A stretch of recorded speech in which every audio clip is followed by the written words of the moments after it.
नमस्कार, मैं योगाचार्य अनुपमा। आज हम फिर विस्तृत रूप से शुरू करते हैं पाचन में सबसे पहली ऊपरी पाचन नलिका से, जिसका सबसे पहला आम रोग है अपचन। अपचन के अंतर्गत जिसमें एक है हाइपर एसिडिटी, दूसरी है हाइपो एसिडिटी। एक दूसरे के विपरीत हैं ये दोनों।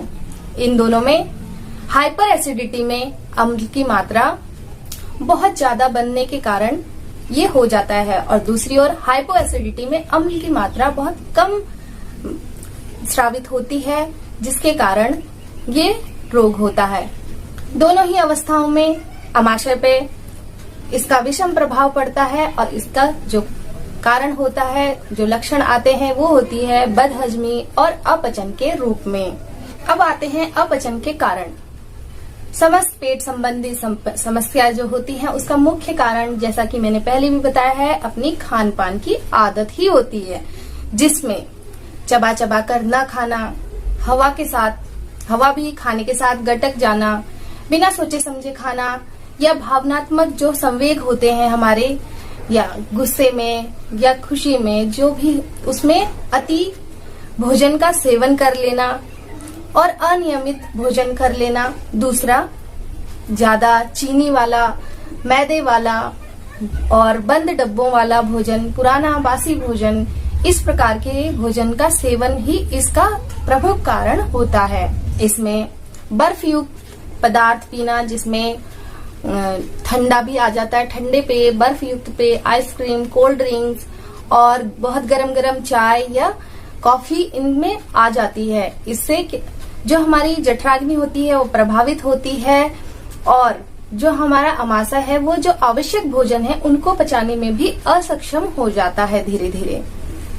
आमतौर पर इसके लक्षण सर में दर्द, सीने में जलन, उल्टी आना, गैस बनना, शरीर में भारीपन, मल त्याग में अनियमितता और ठंडे पैर, कमजोर नब्ज का होना, चिड़चिड़ापन, लंबे समय से जो इसके रोगी होते हैं उनको ठसकेदार सूखी खांसी और कभी कभी हल्का बुखार भी पाया जाता है। हाइपो एसिडिटी, इसे मंद या अल्प अम्लता की अवस्था भी कहा जाता है। जब हम भोजन करते हैं, भोजन घंटों पेट में पड़ा रहता है, ऐसा लगता है कि पेट हमेशा भरा ही भरा लगता है, और खाना डकार के साथ ऊपर भी आने लगता है। घंटों पेट में पड़े रहने से कभी कभी इसके खाना खाने के तुरंत बाद उल्टी का भी मन करता है। ऐसी अवस्था में व्याघ्र क्रिया करने से लाभ होता है, लेकिन यह अवस्था अनियमित बहुत सारा भोजन करने पर बिना सोचे समझे ऐसी अवस्था आती है जब हम पेट को रेस्ट नहीं देते हैं। लगातार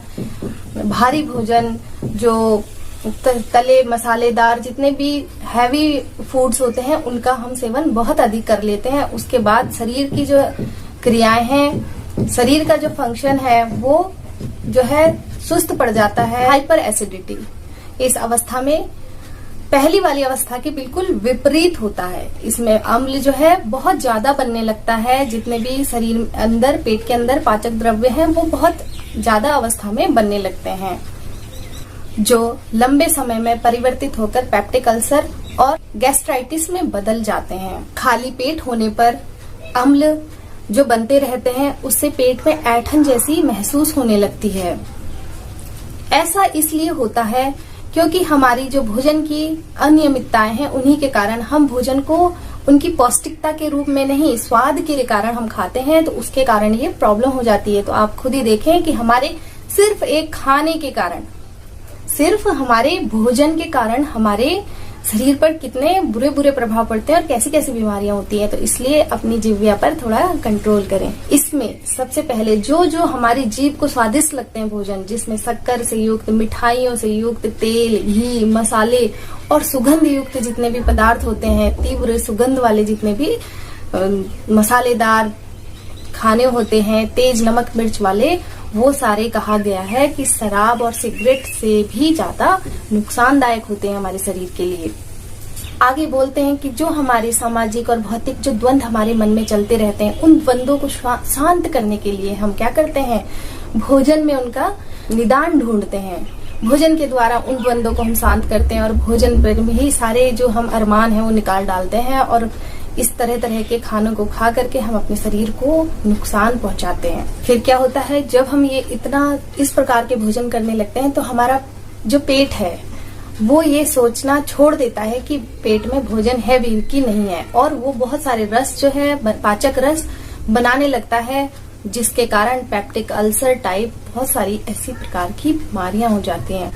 बोला गया है जिन बच्चों को बचपन में माँ का दूध पूर्ण रूप से नहीं मिल पाता, उनके मन में भी ये कहीं ना कहीं उनकी आत्मा में ये एक असंतुष्टि बसी रहती है, और वो आगे चलकर इसको अपनी जीव्या की तुष्टि के रूप में खोजते हैं। अति अम्लता के कारण हार्ट बर्न होने लगता है, जिसको हम कभी कभी हार्ट अटैक के दर्द के रूप में भी समझने लगते हैं। लेकिन ये भोजन, जैसे हम भोजन करते हैं उसके तुरंत बाद ये जलन दर्द होने लगता है। हमारे जो बीच में हड्डी है इसके पीछे ये जलन महसूस होती है। पेट में दर्द, पेट में जलन जैसा एहसास होने लगता है, गले में जलन जैसा एहसास होने लगता है। ये सब अति अम्लता के कारण होते हैं। अब आती है गैस की प्रॉब्लम होने लगती है, बार बार डकार आने लगते हैं। एक दो बार तो डकार ये नॉर्मल बात है, जो कि खाने के पचने के सूचक हैं, लेकिन बार बार ऐसा होना और पेट में गुड़गुड़ होना ये भोजन के अनियमितता का हमें भान कराती है। इसमें क्या होता है कि जब हम तनावग्रस्त होते हैं या बहुत जल्दी में होते हैं, आजकल सबको भागा दौड़ी लगी रहती है, तो उनका ध्यान भोजन में नहीं होता है, सिर्फ पेट भरने के लिए फटाफट घूट करके चले जाते हैं ताकि भूख ना लगे, भूख को मारते हैं। लेकिन उसमें आराम से बैठ के कोई खाना नहीं खाता है, चबा चबा कर खाना नहीं खाया जाता है। खाने के साथ में इतनी तेजी से खाते हैं कि हवा भी गटक लेते हैं, उसके कारण ये गैस की प्रॉब्लम हो जाती है। अब आता है इसका समाधान इसका हमारा भोजन की जो तरीके हैं उनको सुधारने में ही इसका समाधान है। धीरे धीरे आप जो गरिष्ठ भोजन यानी कि बहुत हैवी जो फूड खाते हैं, डेली खाते हैं, रात को खाते हैं, उनको जरा धीरे धीरे उन आदतों को कम करने की कोशिश करिए और धीरे धीरे इन सब से निजात पाइए। जल्दी जल्दी भोजन करने की आदत को छोड़िए। जब भी आपको कोई भी गुस्सा आए या आप बहुत परेशान हैं तो 10 मिनट थोड़ा मेडिटेशन करके, सांसों पर ध्यान देकर, प्राणायाम कर उसके बाद कंसंट्रेट करके फिर भोजन करें। भोजन को ऐसे कभी भी तुरंत उन भाव जो आवेश मन में है उनके साथ सिर्फ काम के तौर पे निपटाने के लिए नहीं, बल्कि उन भावों को थोड़ा शांत करके आराम से भोजन का आनंद लें, वरना ये सारी समस्याएं उत्पन्न हो जाएंगी। और ये अधिकतर जो लोग गर्मी वाली जगहों पर रहते हैं उनको ये अपचन की जो समस्या है बहुत ज्यादा होती है। और ये दोनों समस्याएं जो है समय के साथ यानी ऋतुओं के बदलने के साथ साथ क्या है, इनका भी बदलना होता रहता है। कभी अति अम्ल हो जाता है, कभी निम्न अम्ल हो जाता है, इसलिए बदलता रहता है अपना स्वरूप। तो इसके लिए सबसे पहले जो ये बहुत ज्यादा ठंडे पदार्थ हैं, बहुत ज्यादा गरम चाय जो पीते हैं, बहुत ज्यादा मसालेदार जो खाना खाते हैं, बहुत ज्यादा मिठाइयों का सेवन करते हैं, शक्कर का सेवन करते हैं, बहुत ज्यादा मैदे का करना वर्जित करें। यानी कि अभी तो अगर आपको ये समस्या हो ही गई है तो इसको छोड़ दीजिए, इन सब चीजों का सेवन करना छोड़ दीजिए। लेकिन अगर आप लोग ठीक हैं, स्वस्थ हैं, तो इनको एक लिमिटेड मात्रा में खाएं, रोज रोज ना खाएं। और एक समय पर इसका, रात को अगर बहुत लेट हो गई है तो रात को खाना ना खाएं, क्योंकि बहुत लेट में खाना खाने से ये जलन, एसिडिटी हो जाती है। अगर आपको रात को दिन ढलने से पहले भोजन कर लें और बहुत ज्यादा हो तो रात को दूध का सेवन कर सकते हैं। अब आते हैं इसमें योगाभ्यास क्या करें। सबसे पहले भोजन के बाद वज्रासन करें। पवन मुक्तासन के सेट भी आप कर सकते हैं। प्राणायाम में नाड़ी शोधन करें, धीरे धीरे उसको बढ़ाएं, भस्त्रिका करें और भ्रामरी उद्गीत करें। धीरे धीरे इन सबको बढ़ाते रहें। बंद में जालंधर, मूल बंद, उड्डयन बंद का अभ्यास करें और योग निद्रा का अभ्यास करें 100 आवृत्ति तक। इसको 100 जो सांसें हैं, लंबा लेना है, लंबा छोड़ना है, इसकी काउंटिंग करें। मन को शांत करें।